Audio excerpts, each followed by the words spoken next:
Hello and welcome to COP 4708. In this session, we are going to continue with Microsoft Access as a database management system. In the last session, we started with creating a table called employee, and we added the different columns or fields for that table. Most of the time, you will find that the company already have their own data saved in Excel sheet or text or XML file. In this case, instead of creating a new table or entering the data one by one, we can import the existing Excel sheet into Microsoft Access or the existing file into Microsoft Access.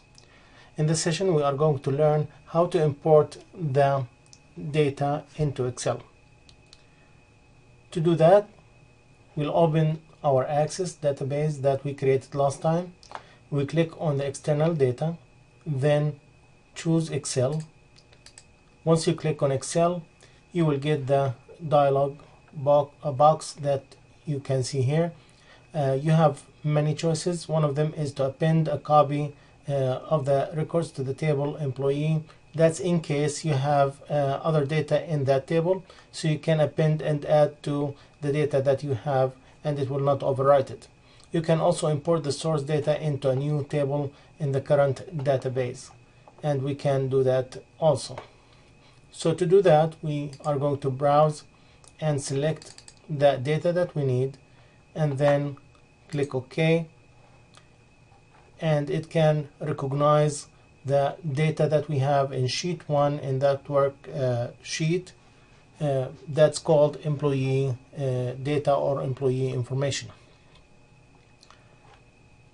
When you click next, it will select for you the first row to contain column headings. You can at this point either select finish or select next, and we can use the employee ID field as our primary key. Then click next, and I can add to the employee table and say finish. Now in this case, it will ask me to if we are going to overwrite existing table or query employee, and I will say yes because it's empty for me. I don't have any information, so I can say yes, and you can save the steps if you want to do it again, but for me I will just choose to close. Now when I double click on the employee table, I have all the information listed in the table employee. As you can see, we have the employee ID, we have the first name, last name, the address, the city, the state, the zip code, the phone number, and the department ID. So I imported all the information that we got in the Excel sheet into the Access database. If you notice, one of the other things that we have is department ID. So I'm assigning each one of the employees into a department, but I don't have a table that's called department. So the way to do it, we are going to create another table, but in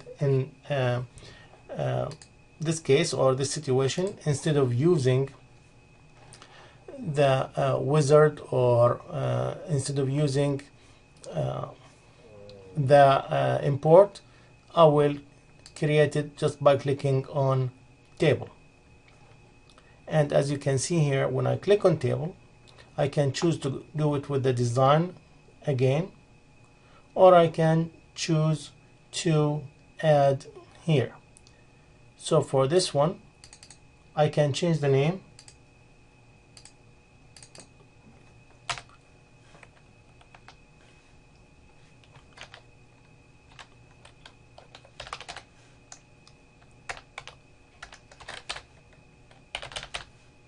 And it will be department ID.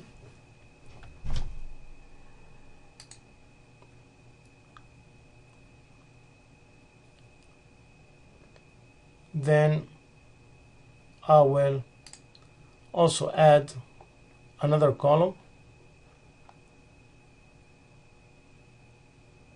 I'll choose to be a text and say department name, then text and department phone number.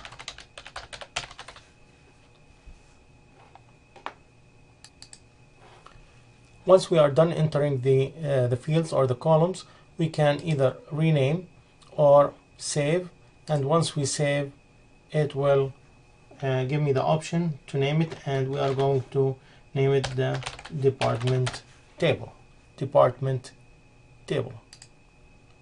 So now I have department table and I have employee table.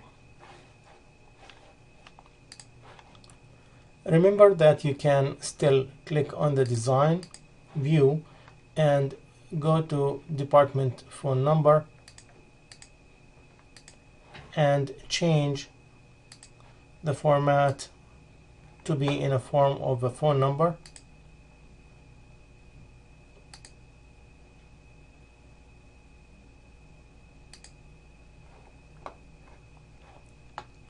So I have it now in a format of the phone number.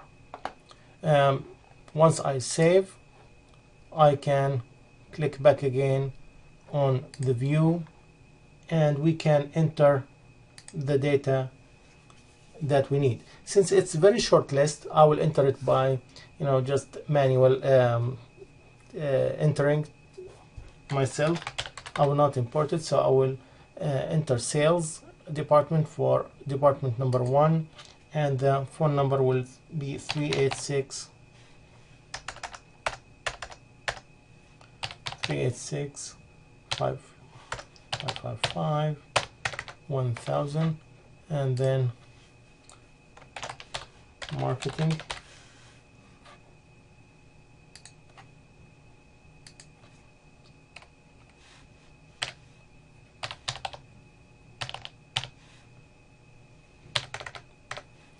$2,000, and then engineering,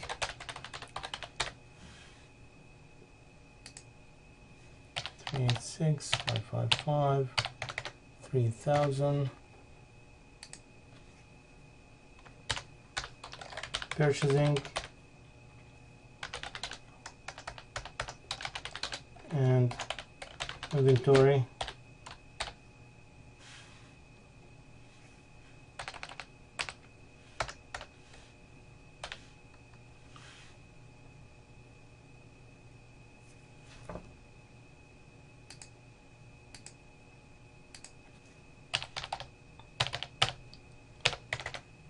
$4,000,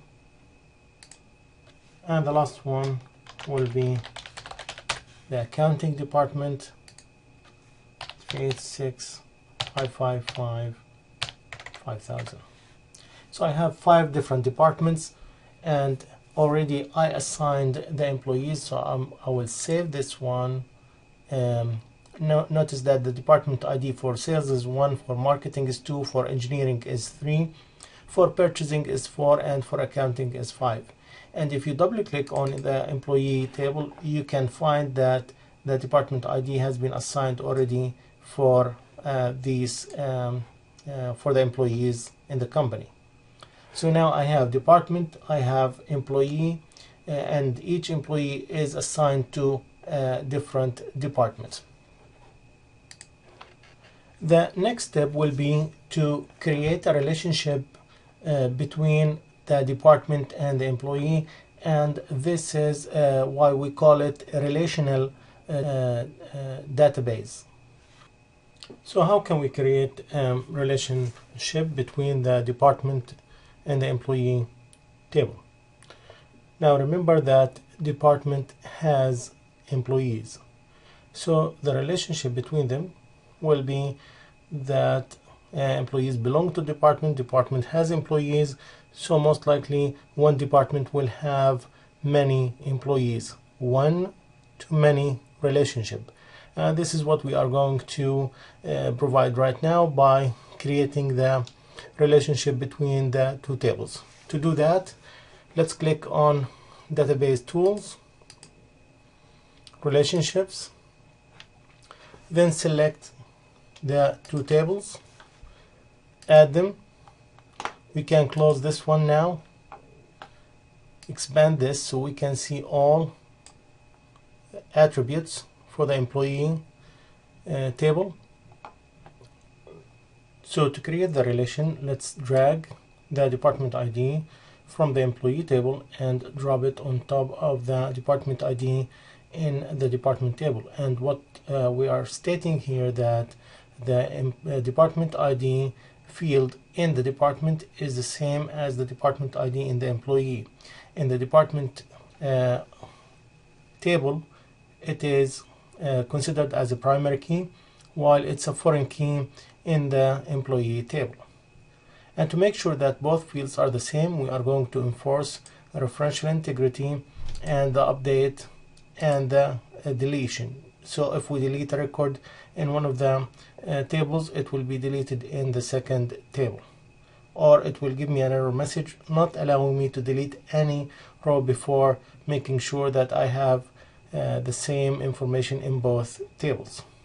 Once I do that, I will click create. It will create for me the relation one-to-many. How does that help?